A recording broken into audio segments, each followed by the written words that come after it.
Hey guys, this is John, Games31. You were listening to the All Gen Gamers podcast. This is episode 118. We're actually doing a doubleheader tonight. We just recorded 117 just a moment ago, but we were recording this on November 7th. I'm here with my good friend Jason Haney. What's up, Jason? What up? We're also here with Jason, Metal Jesus Rocks. What's up, man? What's up? Pete Dorr is in the house as well. What's up, Pete? Hello. And we were also joined by a good friend of mine. You guys may know who he is. I'm sure you'll be surprised if you don't know who he is. He's a big-time gamer, big personality, great guy. And he is Larry Bundy Jr., also known as Guru Larry. What's up, Larry? How you doing, bud? You shizzle my nizzle. Larry is joining us from the UK. We appreciate you staying up late with us, man. So how are things? What's going on? What's new? Well, everybody's asleep, so Yeah. Nothing new. nothing new, no. Tell the listeners who may not know who you are a little bit about your show, how you got started, and some of your favorite games. Well, I've been doing sort of gaming stuff since about 2000. Well, I've been doing it all my life. I sort of used to appear on sort of video game shows in the early 90s and as contestants and that. So I was always trying to get in on television and stuff like that. But I first really started off, there was a European gaming channel called Game Network, and I applied to be a TV presenter on there. I used to present a live phone-in cheat show called Game Guru, which is where my nickname Guru Larry comes from, because everybody had a guru in that. So yeah, I used to do a live phone-in show, and sort of after this channel closed down, I sort of found YouTube and sort of applying, putting videos on there. My friend Wes, he done the Wii launch video, the UK one, and it got picked up by Screw Attack. So I started doing shows for them, and probably my most famous show that I started while I was out there was a show called Games Yanks Can't Wank, which is really a retrospective on really, really obscure British and European video games that nobody's ever heard of. And that got quite popular because I never really grew up with an NES. NESs were so expensive over here that it was regarded as a rich kid's toy. So I had an Amstrad as a kid and a Sega Master System. So I grew up from there. But anyhow, I moved on to YouTube and that, started doing shows on there. I'm currently on That Guy with the Glasses, doing similar shows for them as well. Cool. And and mostly YouTube really at the moment. Nice. I love your show and the games. That series you have, the games that Yanks can't. What is it again? Yanks Can't Wink. Games Yanks Can't Wank. Yeah. That's so funny. I didn't come up with the name actually. It's Stuttering Craig. It's a tongue twister. But that's pretty much half the comments is what does a wank mean? And so it's quite embarrassing to have to explain it every time. I heard the term Yankee, and correct me if I'm wrong. I don't know if you know this, Larry, but I heard the term Yankee kind of dates back to. Do you know what the term Yankee means? Well, it's for North America, isn't it, or something, or New York? Right. So it's kind of like Yankees. You got the New York Yankees. Yeah. So what I've heard, and I don't know if this is true, but rumor has it, the British when they were over here doing that time period, they would call. You mean that level in Assassin's Creed 3? Yeah, there you go. Basically, that time period. And so basically what they call us Yankees, meaning masturbators. Like it was a derogatory thing. Like it was like, you damn Yankee. And we just kind of stuck with it and call us Yankees. And kind of stuck. That's kind of what I heard, but I don't know if that's necessarily true or not. This is colonial times. That's what I was thinking of earlier, colonial times. But what about the New York Yankees then? I mean, the New York masturbators. Yeah, that's exactly. Jerk-offs. New York jerk-offs. No, but yeah, it's kind of interesting if that's the case. That's a good batting arm you got there. I know. I know it is. So it's funny. Now, do you do your own animation too? I'm going to be doing it soon. That's something I'm working into. Before I got into sort of gaming sort of videos and sort of journalism, as it could be regarded, I used to be a character artist for a couple of publishers. Probably the most famous game I worked on was probably Oni for Rockstar and Bungie.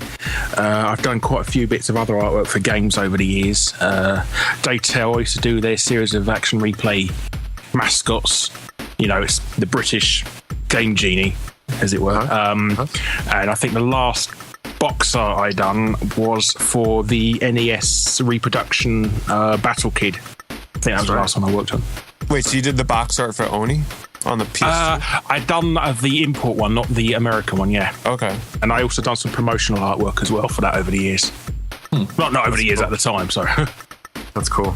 So yes. That Battle Kid looked really cool too. I like the artwork you used. Oh, thank you.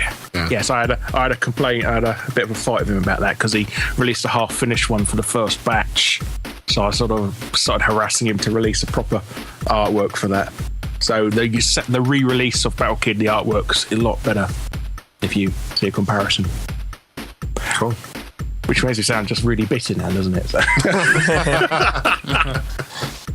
Well, I can understand like where you're coming from because you put a lot of work in the artwork, Yeah. and it's just like with Jason Heine with music. It's like if Jason were to come out, Jason, I'm sure you would feel, slight a little bit if someone came out with your music song and it was unfinished. Yeah, exactly. Yeah, you can't release it when it's not done. Yeah. Come on now. That's the artist in you, is it? It's the very artist, true. yeah. Yeah. Absolutely. So cool. So this episode we thought would be kind of fun to talk about. Obviously, there's big news just came out a couple weeks ago that Disney purchased Lucasfilm, which is interesting. And all the joint, yeah, all the Lucas, what is this? Skywalker Sound, all that. Even LucasArts. It's all the umbrella stuff. The umbrella, all the subsidiaries of it all. So it'll be interesting to see what happens at LucasArts. And see what happens to that gaming because Disney obviously they make games, the Epic Mickey and all that, but be interesting how that happens and what will happen with that. But we thought it would be kind of fun for this episode to talk about some of our fun Star Wars games, a little bit about this big news and kind of what we think about it. So Pete, I'll kind of start with you. What do you think about this huge news of Disney buying out Lucasfilm? I'm not like being very cynical about it like some people are, where they're like, that's it, Star Wars is doomed, because let's be honest, maybe Star Wars wasn't going to go anywhere unless, George Lucas kind of handed it off to someone such as Disney. And if Star Wars was going to be handed off to anybody, why not Disney? I mean, they have so much money, they invest so much money into anything that they ever get their hands on. Like, look what happened with the Avengers and how well that all turned out. I don't know. I'm kind of excited because what this means is we're going to be getting more Star Wars movies that we might not have been getting, without Disney's help. A new trilogy, and supposedly a new Star Wars film every 2 to 3 years after that. I'm pretty excited. Hell, maybe even a Star Wars Disney World theme park in like 10 years from now. Who knows? I'm excited for the possibilities. I mean, sure, George Lucas, I'm not sure what role he's going to have exactly if they make another movie. Maybe he'll kind of supervise it a little. John, do you know? Yeah, he's going to be a consultant. He's pretty much said he wants to retire. I mean, they paid him $2 billion in cash and like basically $400 million in shares in Disney. So it came up to be like $4 billion to take over. So I think he's sitting pretty, probably on an island drinking, Have him play an Ewok in it. Yeah. Chewbacca's bringing him drinks. Yeah, exactly. So he's pretty well off. So I think he wants to retire.